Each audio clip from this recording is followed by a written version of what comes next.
welcome to the Nuff Said podcast. This is episode 5, based on episode 4 of Agents of S.H.I.E.L.D. This episode was called I Spy, and not with the capital I, but E-Y-E Spy. Wonder what that means. I am your co-host, Ravishing Rob Southgate, and with me is... Jelly Jack Wendrowski. Did you go with Jelly?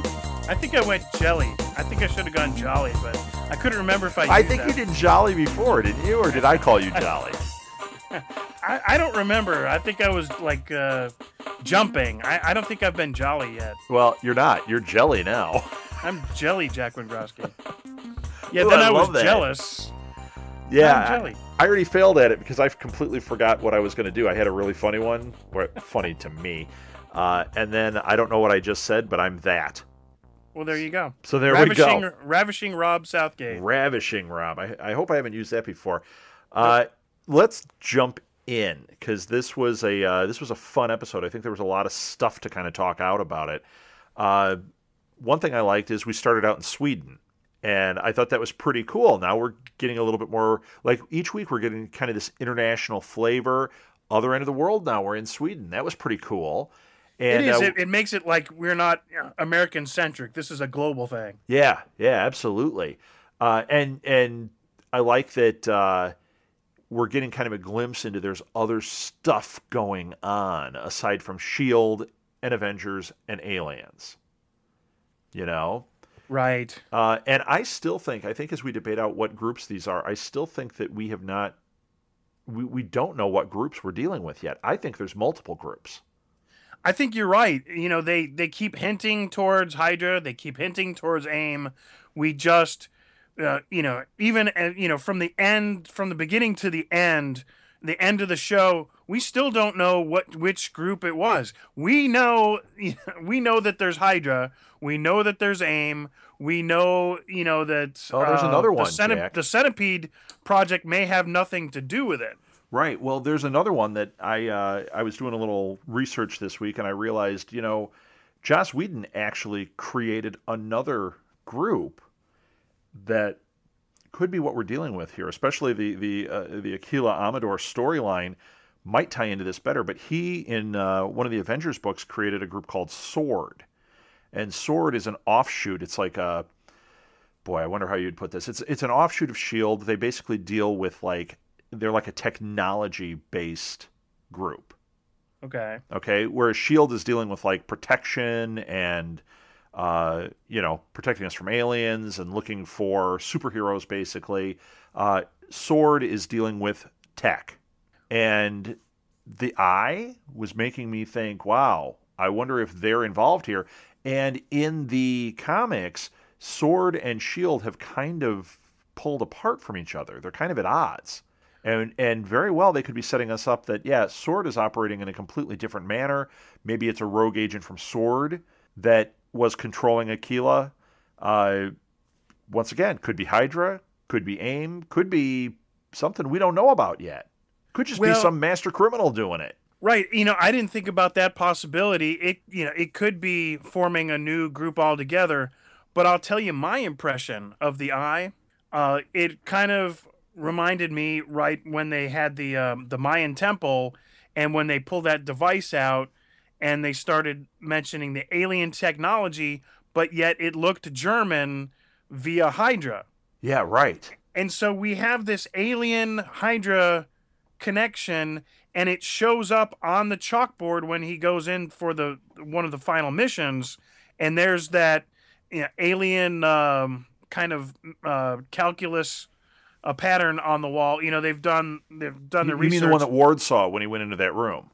Right, and that takes me back to the previous episode down in Mexico where they found that device, and it wasn't Mexico. It was one of the Latin American countries. Peru or something, Brazil.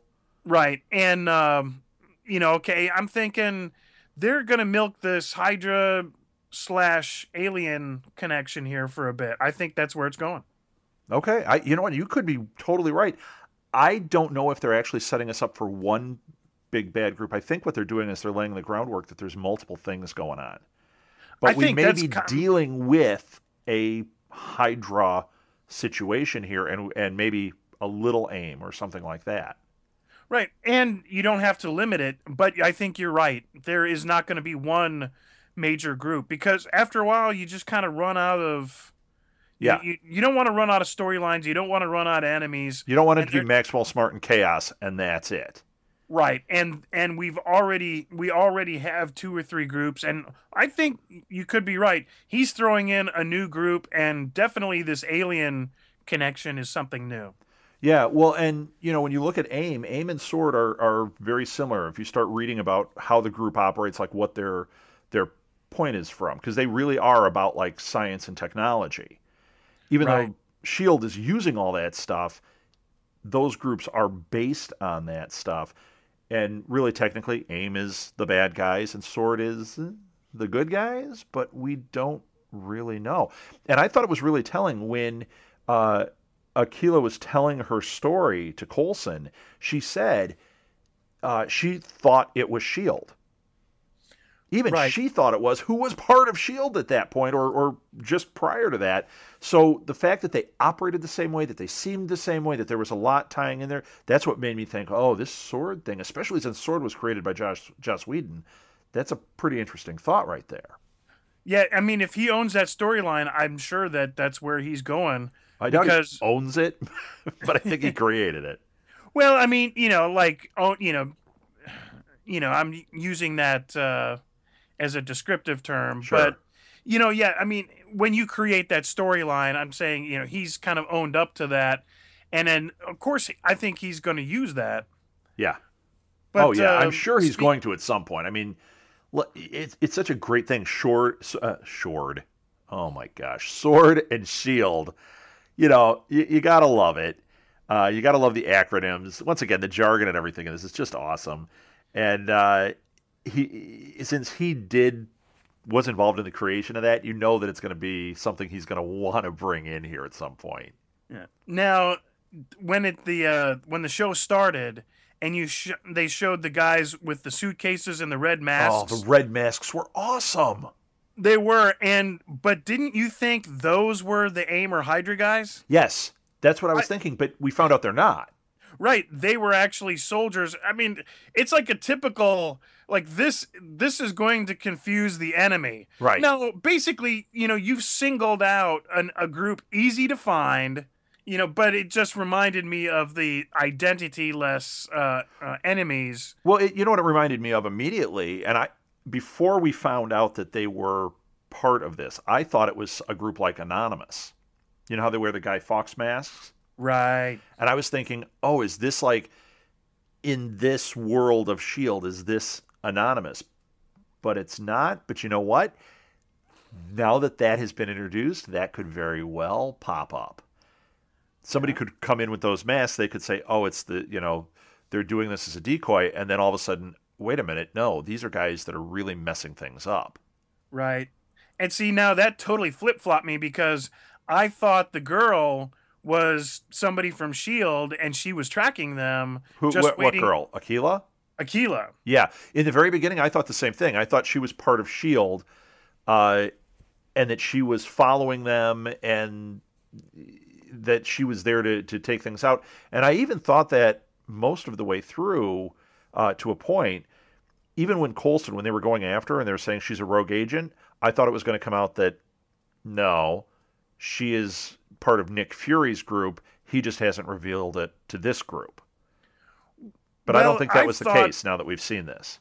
right, I didn't go that direction. I thought if she had trained this girl and she's a rogue agent, then where are these superpowers coming from? Because there's obviously, something like, outstanding about this girl. But I loved the even with powers.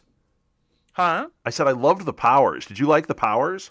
I did, the fact that she could, when she closed her eyes, you could totally have that. She had the X-ray vision. Yeah. It didn't really kind of explain the fact that she could jump across the room in about 3 seconds, other than the fact that she's a trained Shield agent. Yeah, I think that's all that was, because we've seen the Shield agents kind of doing things that normal humans shouldn't be able to do, and I think that's just adding to the comic book fun of it.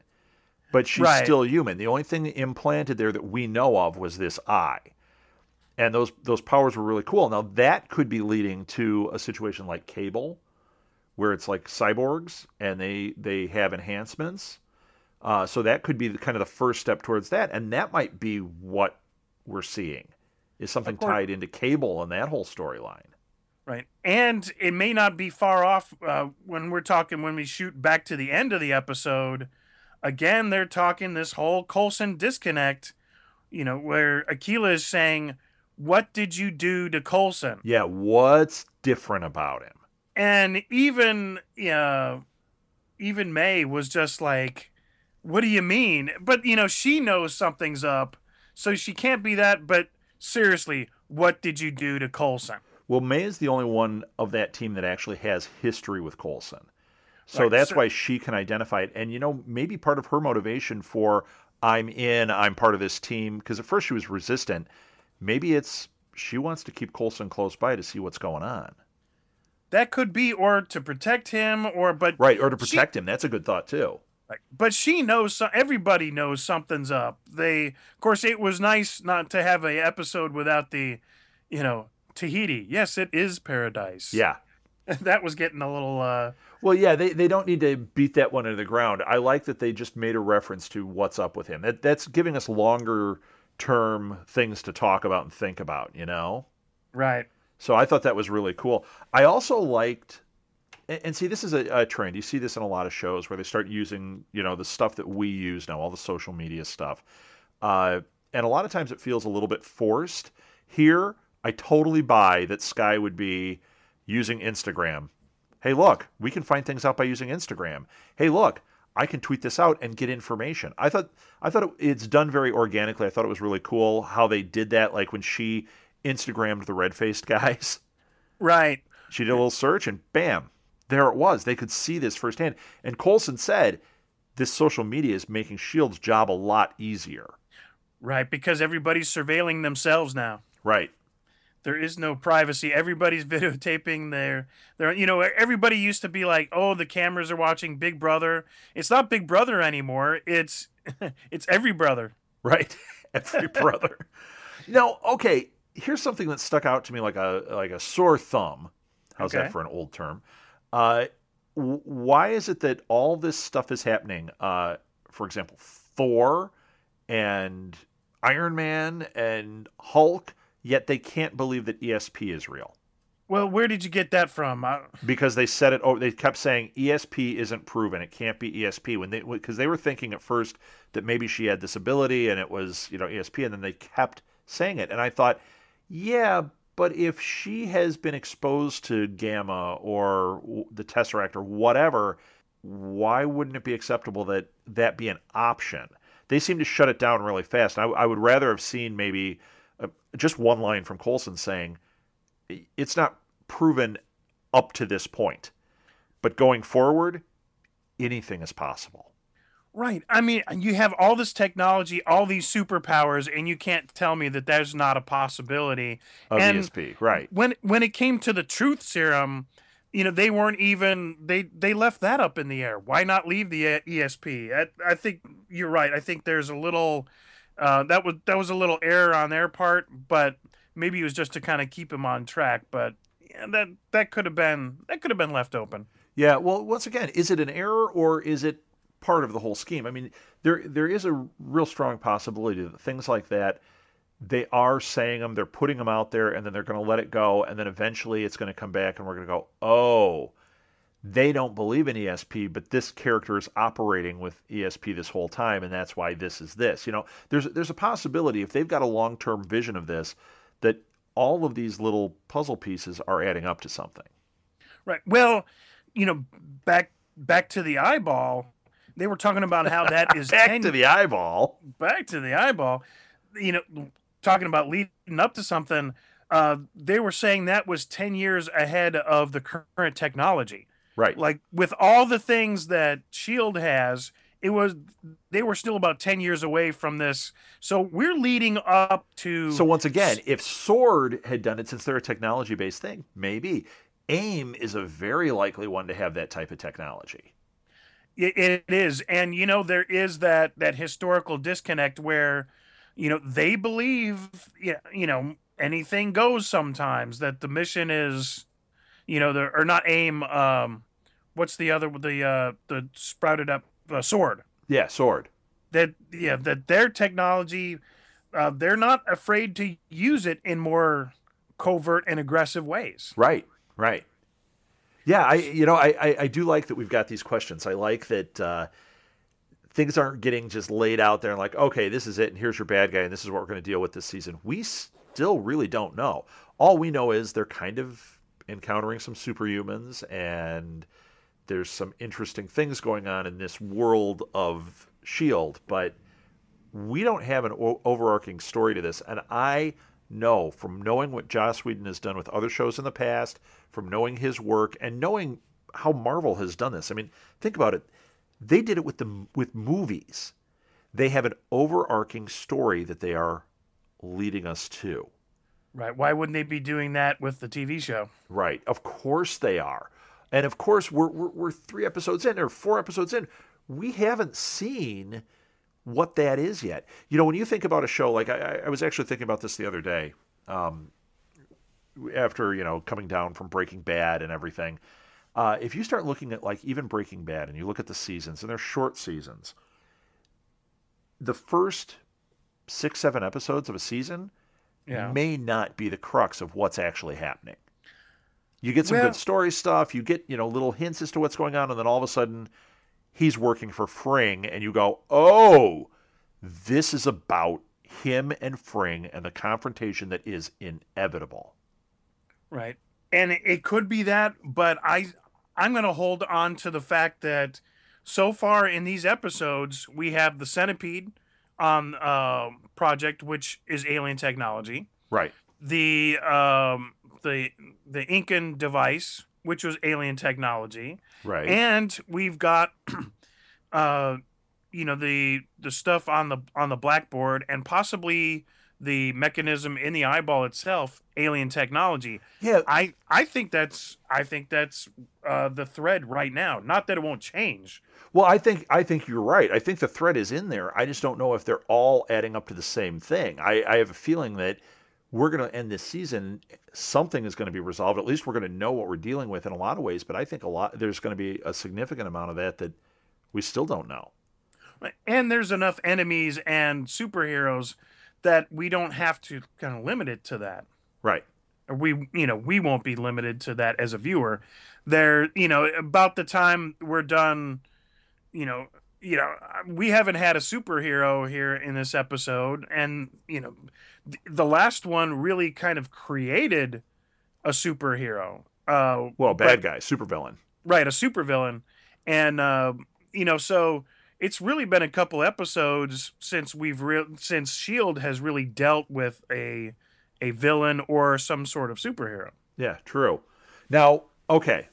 Although once again, Aquila, she had that eye removed, but we don't know if she's done as far as that, or if she's going to be part of Shield. We don't know what's going to happen with her. But I think that technology is going to lead us to probably both heroes and villains. Oh, I think you're right. Because wherever this is going, just the Centipede project is almost a creation of human superhero powers, whether they use for good or bad. It's still leading up to that. If it's the same group, it isn't consistent, because the guy from the first episode really wasn't used for bad nor really good. He just kind of was. Right. Well, I think what happened was he was starting to head down what would be a bad path, even though he was technically a good guy, and Shield intervened and set him up like, okay, we can help you. So right. I think we saw the birth of a hero, somebody who would be a hero character. I don't think he's going to, break bad on us. The one last week absolutely is breaking bad on us. With Aquila, I don't know. I don't know what we're going to get. I mean, I think she's essentially a good guy, but I don't have no idea if they're going to keep her around, if they're going to come back to her, if it's just the technology that we were getting introduced to, or if there's a character there. You know, yeah, it would. I did kind of think of that female Nick Fury counterpart with the eye With the patch. eye patch, I thought the same thing, but It could especially be when she had that patch on at the end, the that looked like a pasta strainer. right. Well, that's an actual medical device. So that the wound can breathe. Uh, And a pasta but strainer. yeah, it is a pasta strainer for little, very tiny people. Yes.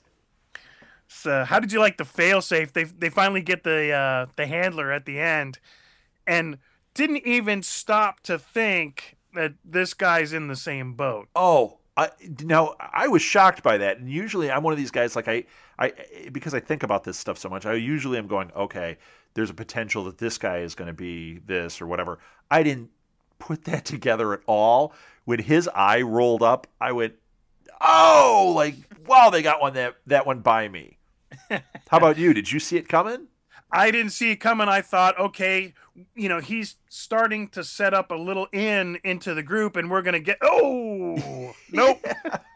uh, Apparently, he was an MI6 agent in the same boat. Now, if you'd have thought about that earlier, a little bit, if he's part of the same group that the handler was, he could have gone from behind and said, I know you're not on audio, but you're on visual. Right. I mean, to me, from now on, I'd come at these guys always from behind Right. and say, hey, look, we've helped other people, we can help. But, I mean, who knew? You figure, okay, this is a Hydra guy. This is the guy, locked into AIM or this alien faction, but didn't see the eyeball roll coming. Oh, it was great. Well, and that's the other thing. I mean, we really don't know how many deep does that go. Is there a handler for that guy and then a handler for that guy before we start getting to the real bad guy? Oh, absolutely. Because if she's getting messages, he's getting messages as soon as, he's not setting up these targets. Right. What I'm saying is, how deep does it go? How many levels does it go before we get to the person who's setting them? We may not, Josh Whedon may not let us know for quite a while. Well, and the other thing is, I was thinking, especially with this type of character, we could have characters come into this storyline that act in a bizarre way, and you start questioning, are they being controlled?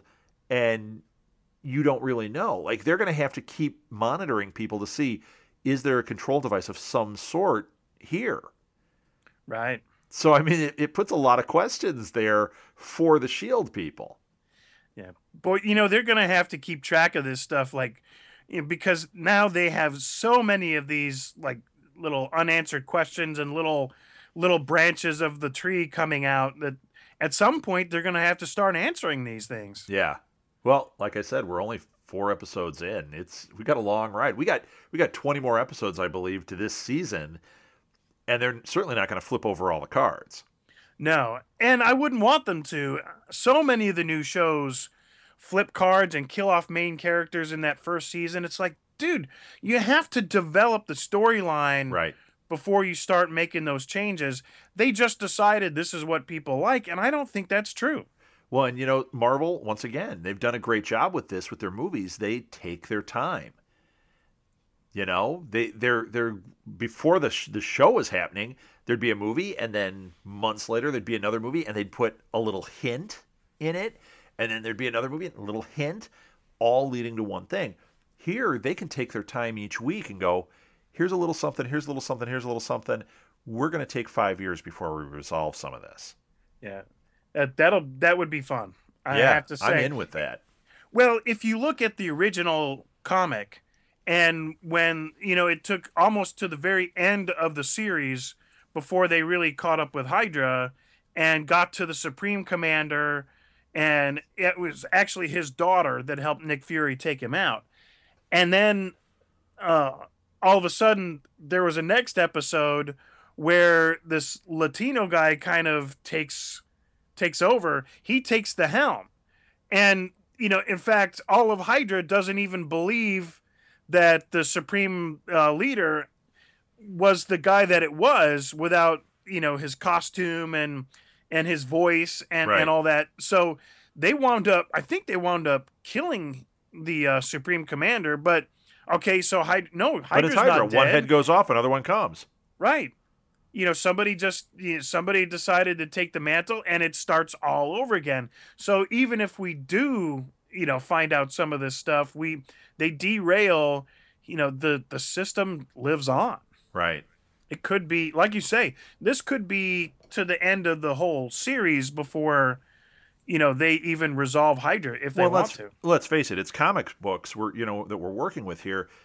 We may get to a point that we find out, but we may never get an actual resolution to any of this. Right. Well, like I said, they technically beat Hydra, the crazy guy at the helm. The daughter gives him up. He gets destroyed by his own group, and then Right, they beat that guy, but Hydra's technically not done.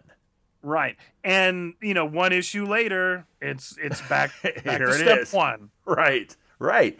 Okay, I have a question, and this was something that it goes back before we knew that she had the eye implant and before we knew what was going on.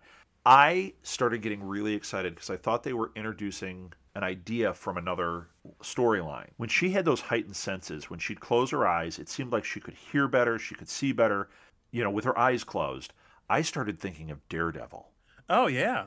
And in the Marvel Now books, in a Daredevil that I just read, there is a group, and I don't know what group it is yet, so that tells you how far back I am. I'm on like week 15 or something of the Marvel Nows. But there's a group that is trying to replicate Daredevil. So they are taking prisoners and they're trying to. They actually are making him do the exact same thing that happened to him when he was a kid, walking down the street, old man's passing in front. He tries to save the guy. The nuclear stuff falls and goes into his eyes. Okay? And from there, it has a reaction and it causes him to have these heightened senses that turn him into Daredevil. And in the book, he encounters these guys that have these bandages across their eyes, and they're going crazy because they can hear every little detail of everything, and they're like sensing things the way Daredevil does. And he goes, "Oh, they've affected them like they do me. I'm going to have to. I know how to fight these guys because I know how horrible that is when you first get it." And when she started doing that thing, she closed her eyes, and that was the first thing I thought of. Is like, are they trying to replicate Daredevil? Is he in this universe, but we haven't encountered him yet? Yeah, I had the same impression that it was some sort of superpower, and they Did could you think be, of Daredevil at all? I Does that I make did sense at all? it does. I mean, I didn't think of Daredevil specifically, but that type of totally that type of power where she's closing her eyes and she's using echolocation or just the sense Yeah. of hearing and smell to kind of operate in the dark that way. But it's kind of funny. Maybe it may spur them onto what to do with Aquila later. Is maybe she becomes some sort of project that way. Except she's not. Her senses really aren't heightened. She doesn't have the eye anymore, and she still can see out of the one eye. Yeah, but she might very well want, now that they've taken the eye out and they're studying it, she may want to have the eye put back in without monitoring protocols in it. That's true, but I wasn't sure if when they stuck that in the container, Yeah, if they destroyed it. I think it self-destructed. I think it did because that's what was the little smoke, but it could kind of. But that doesn't mean now they've encountered this thing and they've gotten X-rays of the eye itself. That doesn't mean that Shield's not going to create one now and offer to put it in her. And she's going to put up a big stink. I don't want you guys to be able to monitor. Okay, yeah, of course not. And of course they're going to have a way of monitoring it because, right, as we found out last week, even though we think Shield are the good guys, they still do stuff like that. Right. I guess that's the thing about the whole rising tide thing is, You're not calling it the red tide this week? Oh, the red tide, yeah, the rising tide. That that kind of power is going to not always be used in the best way. Right. And that's why that whole organization exists, is to try to keep that in check and bring it to the public. So. Right. So yeah, I got really excited about the idea of Daredevil.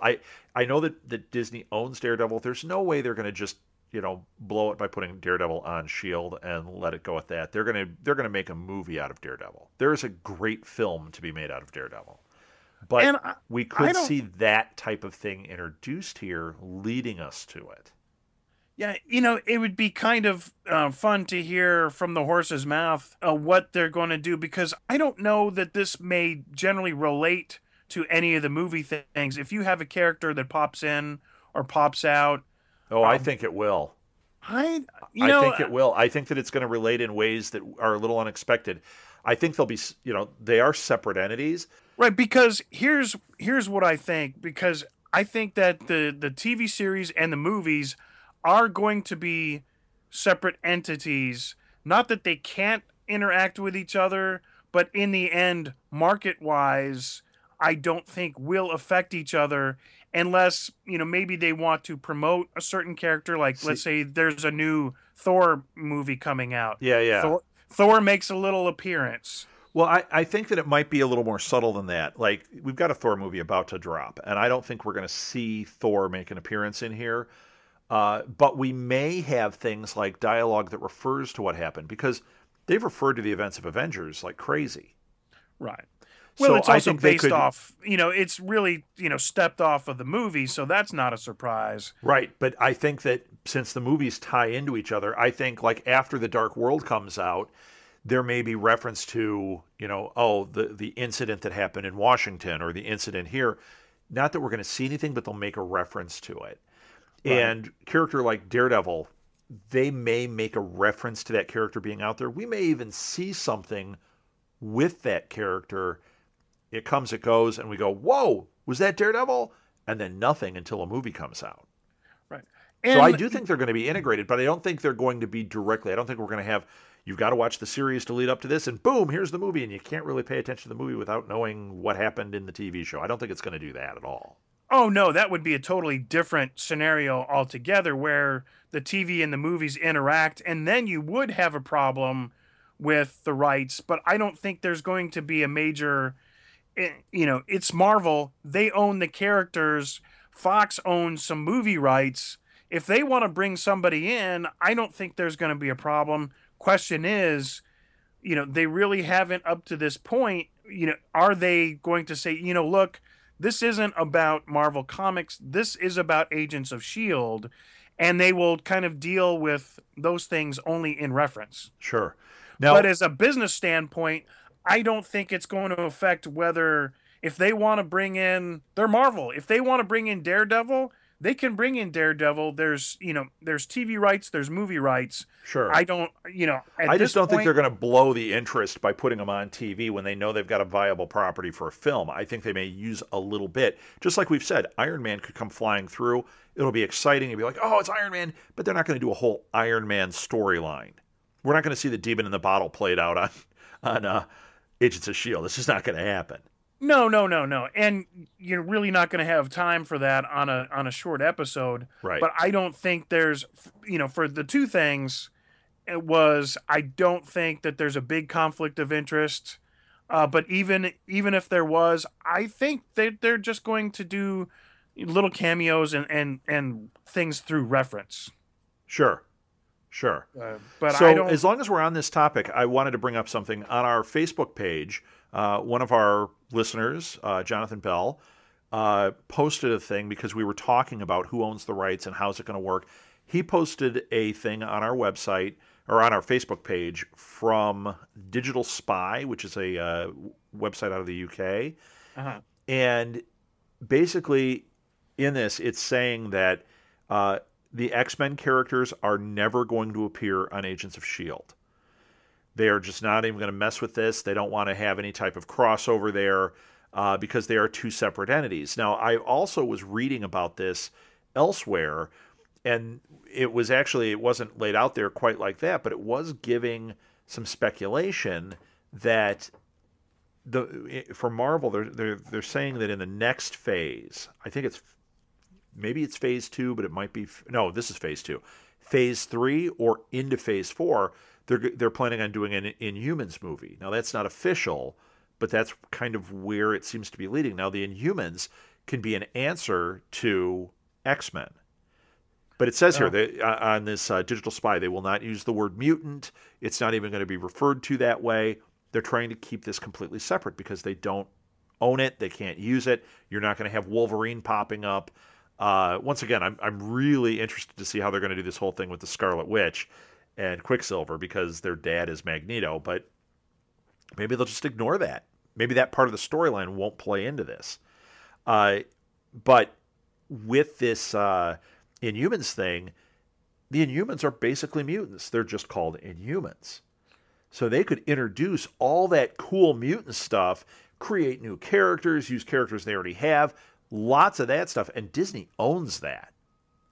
right. So that could be what their plan is, and even with this show, this could lead into an Inhumans movie by having these Inhuman type characters popping up, showing up, introducing us to these people, and then finally doing a movie where, bam, they've put together a team of Inhumans.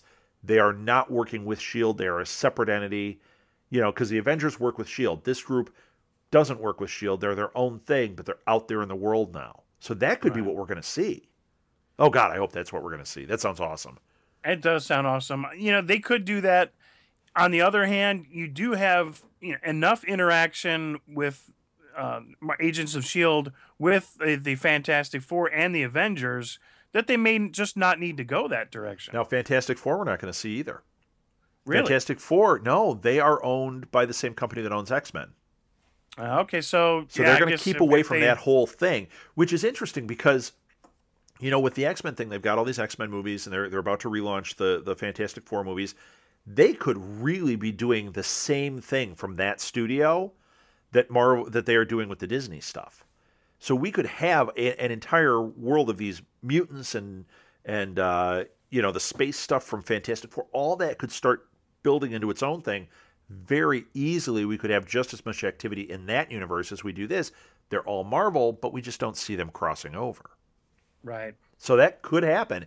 And then eventually we get, just like we're going to get Batman versus Superman, eventually we get X-Men versus Avengers, which was a great comic. I want to see that play out. And it ended up culminating in the Uncanny Avengers, where Wolverine is an Avenger. I mean, that's just awesome stuff. So are you talking about that within their realm or something with the Inhumans on Agents of S.H.I.E.L.D.? I'm saying Inhumans would be their own thing. I'm saying eventually, I went a little off there. What I'm saying is eventually, if Fox keeps building its X-Men and Fantastic Four franchises and they keep working and they start maybe doing some TV shows or whatever based on that, and they just keep building on that as this Avengers world is building, at some point, I'm sure Fox wouldn't give up the rights at that point, but maybe they make a deal. Right. And now we get X-Men versus Avengers on the big screen. That would be just awesome. That would be very cool.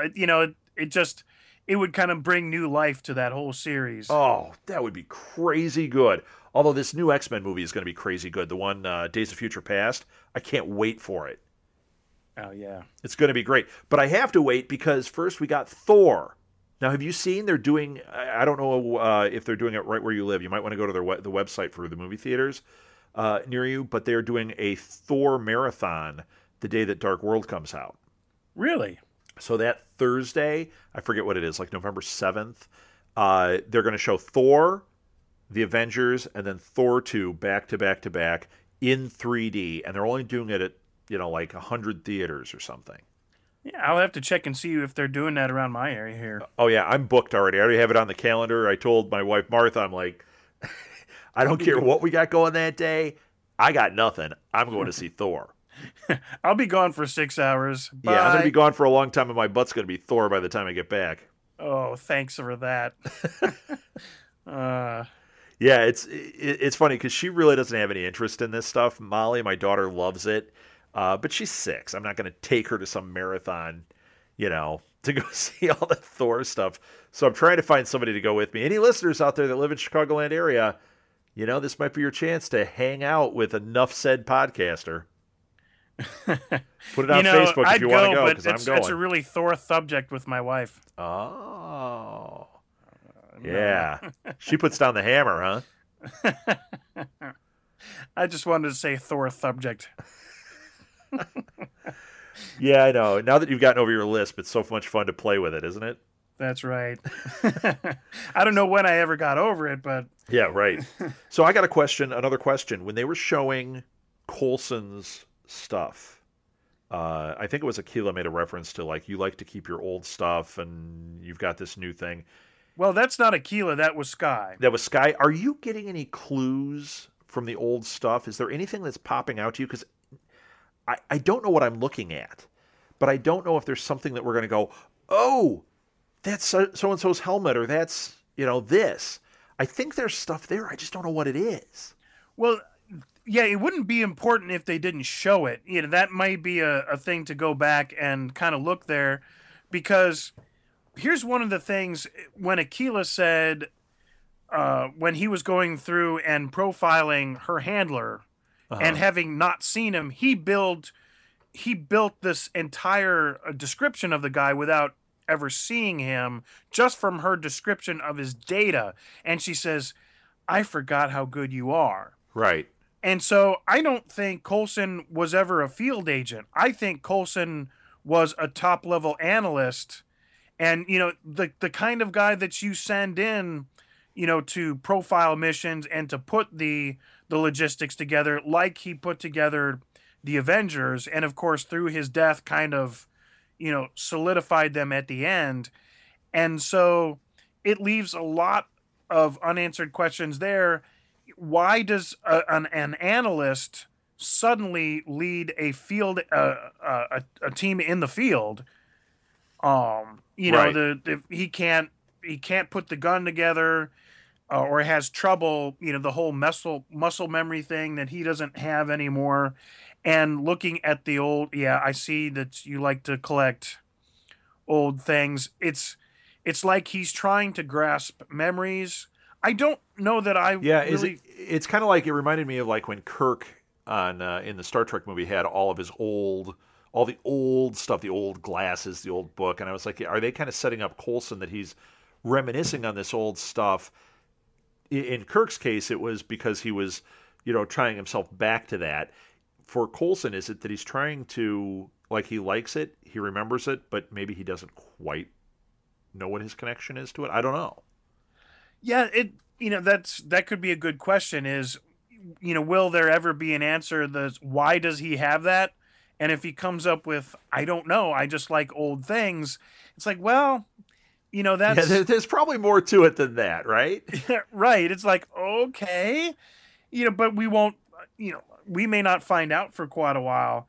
But I did, when they were talking, him and Aquila, and she said, "Where's the I told you so?"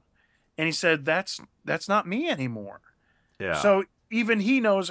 I don't like the idea of a real life decoy. Um, that he is just an implanted.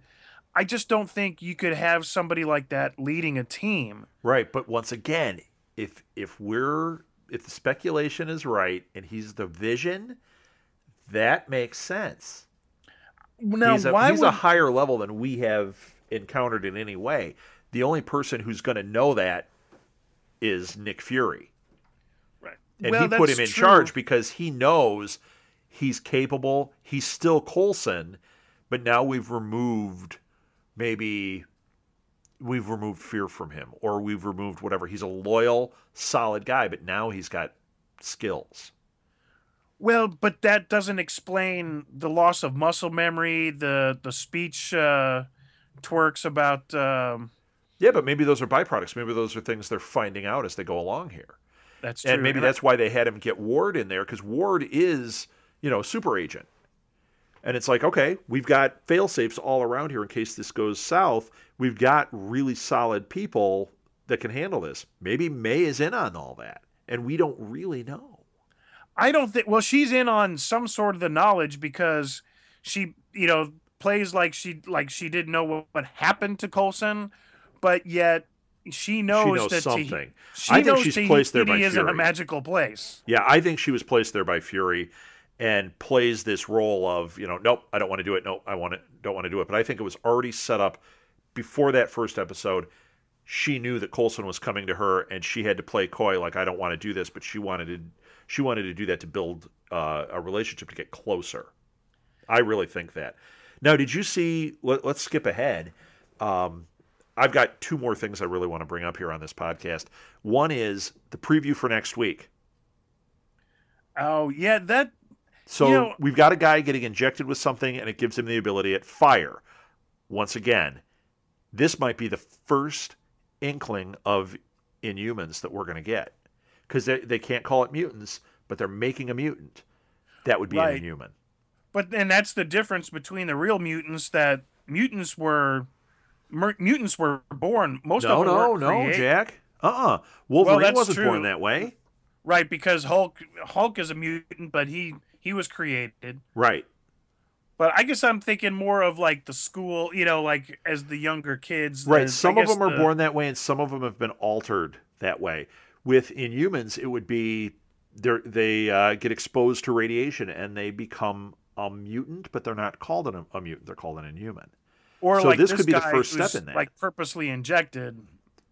Plus, do you think? I think they were calling out Skye. I think Coulson finds out that Skye is working for the Rising Tide, calls her out on it. I think that's what they were setting up. But that might not be true, because they said an agent is revealed that they are a double agent. Are we going to find out that one of these people is a double agent, not Skye? Well, I don't think it could be Skye, because first off, he knows... Because we know she is. We know she is. In fact, she never left the Rising Tide, and in this last episode, she tells them, or not in this, was it this episode or the one before it, down on the island, where she says, the reason I got this invitation is because I'm part of the Rising Tide. Because I'm associated with the Rising Tide, right. So she did tell them that, but she's not telling them that she is actively gathering information and feeding it to them. So maybe this week she actively gives them something a little too much, and they know it's her, and that's when things go south for her. I just don't know. I think that, I think we're being led to think that's what's going on, but what if it's not? What if it's another character? Yeah, very rarely on those setups is it, that's what it is, because if it is true, then what do you do with Skye? You got to imprison her or kick her out of the group. So it can't, in the world of TV, if you've watched, any episode for any length of time, we just know. Yeah, I've never seen TV. I don't know what you're talking about. But that's the thing. It's like, we have that kind of experience to say, this can't even be what it looks like, because that's the end of Skye. Well, you know what? I was also thinking that might not be true. If you go back to whatever, last week or the week before, when he revealed that there was no truth serum, and we still don't know if that was the case or not, but I'm assuming there isn't. That was manipulation, and this very well could be manipulation too. I can't imagine that Coulson doesn't know that she's working with Rising Tide still. She thinks she's getting past him, but I have a feeling they're watching it, and whatever happens this week, there's a reason that he wants to expose it and get her to do something, or get her to admit it so that they can manipulate the situation. That's what I think is going on. Right. I think it could be Skye, and I think it will be that, but at the same time, it might not be Skye. Right. What if it's Simmons? I don't want it to be Simmons. It can't be Fitz or Simmons. It's probably somebody not within the tight-knit group, because they just haven't been established enough. You have to establish the core.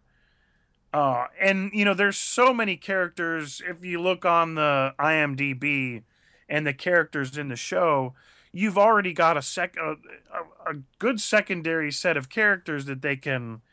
I think this, like you say, I think it's just a setup to get Skye to do something or reveal something, or maybe it pushes her out of the group, and somebody exposes themselves, not you, but on the show, but that somebody kind of reveals their identity, and it says, we know you were contacting them and that you really haven't left, which is why we have you. However, this was we had to do this because of this. Yeah. And I think that's where you get kind of out of the storyline, because if it is her, then it's just the end of Sky. Right, right. And I think even if you do kill somebody off in the first season, I think you have to develop their characters a little more first. Sure. We don't even, Yeah, I don't think we're done with Sky by any means. And I think it's too early to have a character flip to be a bad guy, or, I think that it's going to be a manipulation, but I still don't know if it's Sky. I think it is. I think they kind of broadcast that, but that doesn't mean that's what it is. And it also might be a character that we're not familiar with. Yeah. They didn't say one of the team of 6 has flipped. It may be another character. Now Sky is sitting in the room, because it looked like he was yelling at Sky, but what if she's just sitting next to whoever the agent is and she's thinking, oh, crap. Look what they just did to her. I either have to play it really cool or I got to get away from the rising tide now. Right. Well, see, I don't think that they're going to give that up for quite a while, because that's kind of how she operates. That's kind of her special power, is kind of that tied to the rising tide. So how do you... Yeah, but she still could be operating the same way. She just wouldn't be part of rising tide. Right. But Steve, I don't know. I don't know. Well, I'm sorry, I cut you off. Maybe it is better to just keep her in there, keep her part of the rising tide, feed her information, do whatever you got to do to manipulate the situation, and keep her close. It's that old thing, keep your enemies close. Right. Maybe that's what they're doing. Well, and that could be.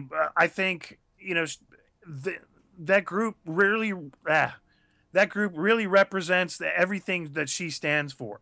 Yeah. That too much power is bad and power corrupts, and we really haven't seen much from that group. We keep hearing about their exploits and what they do, and that, from her perspective, they're protecting, the American public from information, but we really haven't seen much from the group itself. And maybe we're going to see some of the rising tide and what they're doing. And he kind of flips out on her saying, look, you're either fighting with us or against us. Right.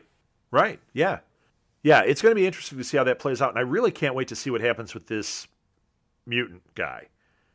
Yeah, that'll be interesting. I really can't wait to see it. So many of the other ones that, like the Centipede Project, they wound up, just out of control. Not one of them has really, without on their own, been able to control these superpowers without well, this guy help. can blow fire all over the place. I mean, it's crazy. Right. But in the end, is he going to wind up blowing himself up? Could be.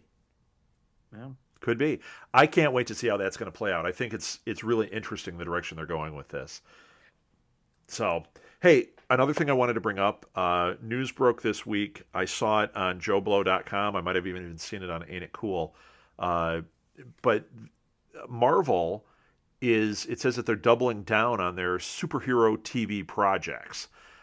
Basically, we had talked about how they're trying to do a Agent Carter television series, but it looks like they're also looking to base one on that Item 47, which was that Marvel mini movie. I don't know if you saw that one, where Right. the couple finds the alien technology after the Avengers, the attack on New York, and they go off and they, I think they rob a bank or something, and then S.H.I.E.L.D. brings them in. They're looking at doing a series based on that. And basically, what this article was talking about, more important than that, was that they're actually looking at doing, I think it's 6 different projects. Yeah. Well, It says Marvel is preparing 60 episodes of TV in the form of 4 new dramatic shows and a miniseries. Wow. So we know Agent Carter, we know Item 47, but that means there's 2 series and a miniseries that we know nothing about. That's true, because the last thing that they had about, a few months ago was that they really had like 3 projects going, and, a live action Hulk series at ABC. Yeah, I wonder if one of them is something with the Hulk. That would be interesting. That could be, that's the, they're doing. It says, as for those specific shows, we can hazard a guess at two of them reported last month, and this was from 2010, Okay. that a new live action Hulk series is in the works over at ABC, and ABC Family is developing a Cloak and Dagger adaptation. Oh, For, really? yeah, and for the third project, your guess is as good as ours, they say, but we can keep our fingers crossed for that Heroes for Hire adaptation. Yeah, So, I'm reading through on the comments here, and a lot of people are saying they think it might be Heroes for Hire. A couple of people have said they think a Daredevil one would be really interesting if they did it right. I still say, take Daredevil or take Punisher, make a TV series out of it, give it to a guy like Vince Gilligan, let him make something separate that is, it interacts within this world, but it is its own contained story. 5 episodes, 5 years, 13 episodes a year. Make it rockin', like violent, solid. Make it so that it affects things, but it is its own standalone thing. That would be awesome. and it gives them a more superhero outlet, whereas Shield will be in and out of it and developing superheroes and kind Right. of policing things. Where I think they do need a show that's just heroes just kicking butt. Right. Right. That yeah, I think Heroes for Hire would make a really cool one, or even Marvel Knights. That might be cool. yeah. There's just so many possibilities. And the thing is, we're also looking at it from the Disney side of it, but that's not what the article says. It doesn't say it's Disney, it says it's Marvel. So maybe it is something with the Fantastic Four, or with, something with the mutants, or something like we were talking about earlier. Maybe it's something from the Spider-Man universe, or Blade. Oh yeah. I think they need to bring Blade back. I think they need to, revamp that whole thing. And there's a really deep storyline with Blade and all those types of characters. There's like a whole horror line from Marvel that's really fantastic, and a lot of that does tie back into Spider-Man. I don't know who owns that, but I think you got something there too. Just don't make it cheesy like the last Blade movie. That was terrible. I think they should bring in Sling Blade with Billy Bob Thornton. Our superhero. I'll kick their butt. She's gonna get him good. I'm here with the Agents of S.H.I.E.L.D. Me a Kaiser Blade. Hey, that's actually pretty good. I won't bury you on that one. Very little. I actually liked yours because I'm always amused by your impressions. So they are saying that they're looking at maybe selling these series to a digital network, so like Netflix or Amazon. It doesn't say it here, but I know that Sony was looking at things for the PlayStation 4, and I also know that Microsoft was looking for the Xbox to have original programming. Yeah. Sony, make an original series based on those characters you own. Right there, Blade. Make an original series based on that. Put it exclusively on the Sony platform. You instantly are going to have people subscribing and watching. Yo, that would be awesome. Be awesome. I'd be upset though, because then you don't have the market penetration. Because if you don't have a PlayStation, you're kind of screwed. You'd have to wait for the DVDs. But at the same time, if they're getting into that game, there's a big bad way of getting into that game right there. Right. And here's the thing: is that platform also you can get your Netflix and Amazon Prime through on your game systems, yeah.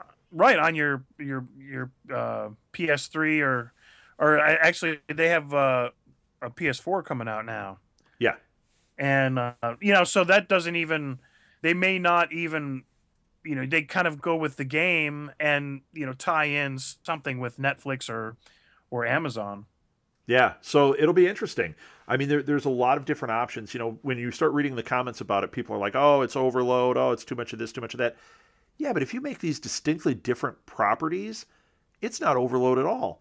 If Heroes for Hire is only on the Xbox, well, it's not like it's getting shoved in your face. It might be 13 episodes a season. They drop all the episodes at once, like they did on Netflix. I mean, you're not going to get tired of that. No. And like I said, I think Agents of S.H.I.E.L.D. isn't going to be about superheroes. It's really about the agents maybe dealing with the superheroes and a superhero series or like the Heroes for Hire, Yeah, something where it's specifically superhero. I don't think they would clash at all. No. Oh, I think that would be awesome. Yeah, you could watch both and really get different flavors from each.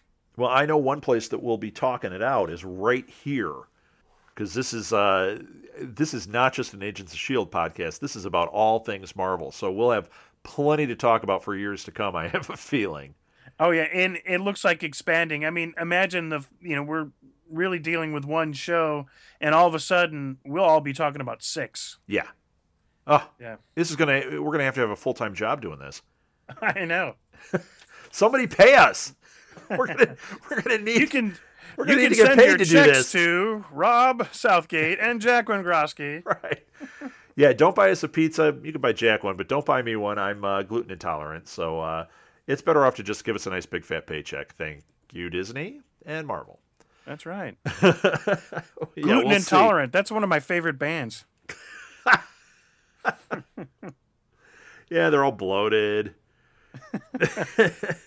One of them has an egg problem. Yeah, not good. I'll leave it on that note. It's all like 45-year-old guys, We used to rock and roll. Now we're gluten intolerant. Woo. Okay, so let's wrap it up, unless you have something else you want to talk about. No, I'm good here. I'm good, too. Let's wrap this thing up. This was the Nuff Said podcast, brought to you by the Southgate Media Group as part of the Input Junkie Network, and a network that now has 2 new shows that just debuted this week. Biters, which is a Walking Dead podcast, nice. And Disturbed, which is an American Horror Story podcast. So you can find those at our website, which is www.southgatemediagroup.com. You can follow me on Twitter at rsouthgate. And I'm at J. Wengroski. And we do try to tweet out about, boy, that's hard to say. We try to tweet out about... I taught a twitty tat. Yeah, all things Marvel, about this show and about the other shows that we've got going. Jack and I are on another show called Input Junkie, which has lots of things that we talk about on there. And now Jack just launched a new show called Input Junkie Satellite, which is a lot of fun. And we thought that was going to be one show, but we've already got like 3 or 4 planned for the next few weeks. So, yeah, we got lots of stuff to talk about and lots of stuff to do. So follow us there. Go to iTunes, go to Stitcher, like our show. We desperately need reviews. Give us the star rating and write a review. We've had a couple of people do it this week, and they've been so loving and so great. We need that. We want to hear from you. We want to build up on this. The more we do that, the more likely it is that we will be doing a show like this for years. Absolutely, and give us some material here, something and we can do some research and answer some questions. Yeah, absolutely. We love to read what you guys are thinking and what you're speculating on, and we'll address it on here, as you've heard us do with, this week we did it with Jonathan Bell. So we need others in there joining Jonathan in the fun. I'm calling it. So for the Nuff Said podcast, I'm Ridiculous Rob Southgate. I'm Jelly Jack Wengroski. Jelly Jack. That's it. Until next time, everybody. Nuff said. Nuff said.